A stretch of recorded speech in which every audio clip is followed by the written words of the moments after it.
Hey everybody, my name is Gavin and I love horror. First off, I want to wish everybody a very happy new year. Hope you had a great night celebrating. Hope you're safe out there, and hopefully 2022 is off to a great start for you. While on this channel, primarily I've looked at NECA Ultimate figures. Today, I'm branching out in the collectibles market, everybody. I'm getting out there, I'm trying different companies, and today I'm actually checking out a franchise that's more horror adjacent than actually horror. But today we're checking out Storm Collectibles Mortal Kombat line, and we're checking out the Kung Lao figure. Kung Lao has been my dude since Mortal Kombat 2. Anytime Kung Lao's in a game, I immediately get excited, so I definitely had to have this figure right here. So without further ado, let's get into it. The Storm Collectibles Mortal Kombat line has become one of the most collectible and profitable series that Storm Collectibles has ever put out. They've tried things in the past with like Street Fighter. I have a Street Fighter Sagat figure that I absolutely love, but Mortal Kombat just seems to transcend all of that. These figures on the secondary market go for hundreds of dollars. Exclusives go for even more. So I was so happy that I was able to get my hands on, for retail price, the Kung Lao figure. However, gotta give a very dishonorable mention to the US Postal Service, who decided that this condition was acceptable. Like, I don't know who stepped on it on the way to me, but this was $80, and I do not appreciate when you just play hockey or soccer with my stuff that's coming to me in the mail. So that is not okay.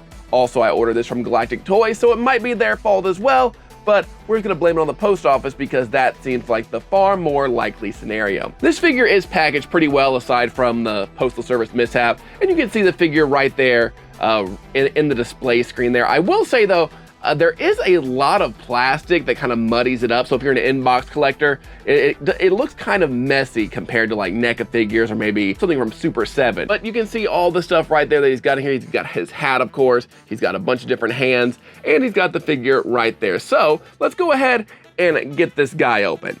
Here he is, free from his cardboard enclosure. And one thing I noticed is, of course, you see all that plastic that's holding him in there that I am not looking forward to having to get through to get out the figure. Also, there's like tiered, it's got like a foldy tier system here where it doesn't pop out. Also, you've got just some of these accessories that are on their own plastic. So there's a lot of plastic to get through for this figure, but you can see his hat there. He's got the rabbit for his friendship and some blood, because you can't have Mortal Kombat without having like some blood effects on there. So actually getting this figure open, and I think this is gonna be actually a lot harder because the post office decided they were gonna just have their way with it. Sorry, post office, but I'm gonna go hard on you today because this was not cheap. Already dropping something as well. Give the man a hand. So immediately when I open this up, things are falling out. There's nothing twisty tied or secured in there. Let's go ahead and reveal the plastic. I'm really afraid to like tip this forward at all because everything is going to come just spilling out. But let's go ahead and take this plastic off. So there's one level of plastic, and then let's actually get the figure out. There he is, Kung Lao, one of the Shaolin monks from Mortal Kombat. Go ahead and, without putting any accessories on him yet, let's go ahead and see what he looks like here. So that's a good looking figure. It is a little smaller than I thought it was gonna be, especially compared to my Sagat Storm Collectibles figure, but it makes sense because I think Kung Lao is probably considerably shorter than Sagat would be as far as scaling goes. But now I can have my fight that I've always wanted to have of Sagat versus Kung Lao. So posability on these is supposed to be very, very good. I know that the one that I have for Sagat has a lot of good articulation here. But I think this guy, okay, so he's got a lot of just straight up articulation here. We've got elbow stuff. We got the double jointed elbow there, arm swivel. We got all kinds of different joints there for all kinds of dynamic poses that you can put him in. And when you have a Mortal Kombat figure, you want to be able to put him in like cool fighting poses. He's got double knees there, so you can like go all kinds of stuff. He can do like a kick. I think he doesn't have a stand with him, which is disappointing. I know that you can get figure stands, but you can do a lot of like cool, like he can do his kick as he does. It feels like it's a really nice feeling figure for sure. He does have an extra head. He has a bunch of extra hands, but as far as just straight out the box posability, very, very nice. He's got very nice joints. Nothing's loosey-goosey, as I say. Nothing's too tight. I don't have to take the hair dryer to it to get him loose and going, which I very much appreciate. So far, Kung Lao, looking pretty good. Let's check out some of these accessories though. Let's see how he holds them. Let's see how he looks with his iconic hat. Okay, so first thing I'm gonna do, like I do, I'm gonna go ahead and pop the head off and see how easy it is. Okay, head pops off, super easy. You've got the big round peg hole there. Here is his other head, kind of gritting his teeth there, looking real scary. Let's see how easy he pops on. Kind of moving on me a little bit when I'm trying to get the head on. Ooh, this is not, oh man, this is, ooh, that was not easy. That was not my favorite in getting that head on. I'm not sure if it's just like too tight on there, but there he is with his grit in his teeth there, showing some grit, just really getting in there. Maybe we're in the third round of a Mortal Kombat there. So the head pops off pretty easily. Let's see how the other hand pops back on, which is the head he came with. So there we go. Okay, so head pops off pretty easily. This head though just wanted to be a real Dickens to get back on there. So, okay, so let's go ahead. He comes with so many hands. He comes with literally 4 extra pairs of hands, which I don't know about you as a collector. I'm not a huge fan of just like getting that many hands. Just getting so many different hands. Like, how many hands do you need? Most of them just end up in the box back there somewhere where I'm never going to see them again. So he comes with the closed fists out the box. So let's go ahead and see here. Oh wait, before I get the hands, let's go ahead and see, because this is going to make or break this figure. How does this iconic hat fit on him? I was nervous there because it is a little snug. I think the chin strap's a little kind of nerdy looking. Not sure if the hat is completely straight on his head.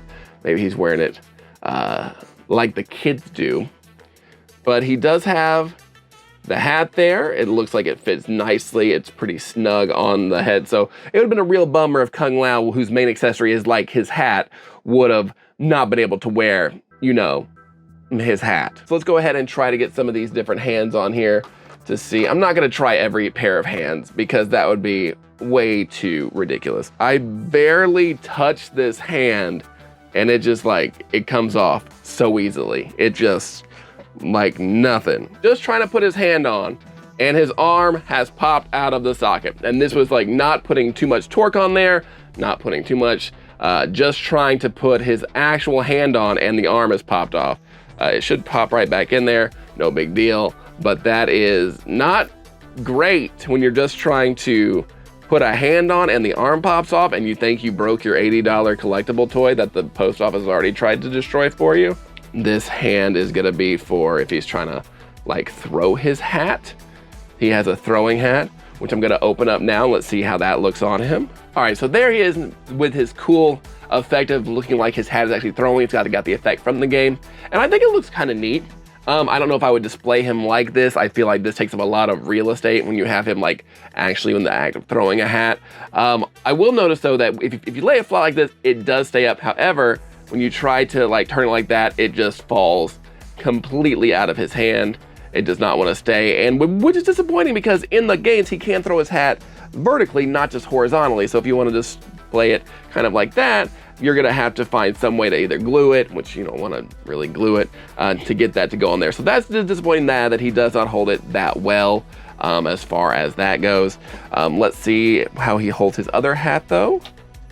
Thankfully, he can hold his other hat vertically though, so he can like do some cool stuff. And he does come with this cool blood effect, which just kind of slides right onto the hat, so it can look like he's just cutting somebody and blood's coming out. So that is cool. I do like that quite a bit, that he can hold his hat that way. And then finally, let's hold the other accessory, which is a rabbit to represent his friendship, pulling the old rabbit out of a hat. And then finally, there he is, holding the rabbit out of the hat for his friendship. And it's okay. It's not my favorite thing in the world that they included this. I'd much rather include like maybe some more gore effects, but I guess it's kind of cute that he has his friendship there. The rabbit isn't held super tight in there like this. The hands meant for gripping isn't super great for this figure, but I do appreciate that they try to mix it up and try to do some cooler new accessories with these figures. So overall, a pretty nice figure. By no means though is this a must buy. If you're a huge fan of Mortal Kombat, maybe you'll want to check it out. If you're a huge Kung Lao fan like I am, then you will want to pick it up. but this is by no means one that you have to have in your collection. I thought I would be a lot more impressed with this than I actually am. It comes with too many hands. It's got great posability, which as you can see here, he can do some really cool poses. I think it's a good looking figure. I think it looks like the character. This is based off his, I believe, Mortal Kombat 9 appearance, which is a great Kung Lao appearance. But overall, it's just not, it does not have enough stuff in here to rationalize having an $80 price tag. Like, there's nothing in this figure that makes me think it needs to be $80. Like, I have NECA figures, I've got other figures from other companies that were way under $80, and they are essentially the same quality. So really disappointed with this figure, but if you're a Mortal Kombat fan, if you like Kung Lao, it's worth picking up, but by no means do you have to have this in your collection at all. But as always, what do you think? Am I being too hard on good old Kung Lao and Storm Collectibles for their Mortal Kombat line? Do you have all the figures? And if you do, how did you afford it? Let me know in the comments below what you think of this figure line, and if you're gonna pick some up. Also, who is your favorite Mortal Kombat character? You just saw mine. Love me some Kung Lao. Love anybody that throws a hat. You throw a hat, you are golden in my book. As always, if you're not subscribed to this channel, please consider doing so. I post videos pretty much once a week, sometimes more if I have time. But if you're a fan of horror, collectibles, nerd stuff, subscribe to this channel, and I will do my best to fill your appetite with all the nerddom and horror and whatnot that you could possibly want. Hit that like button, hit subscribe, and as always, until next time, stay weird. Fatality.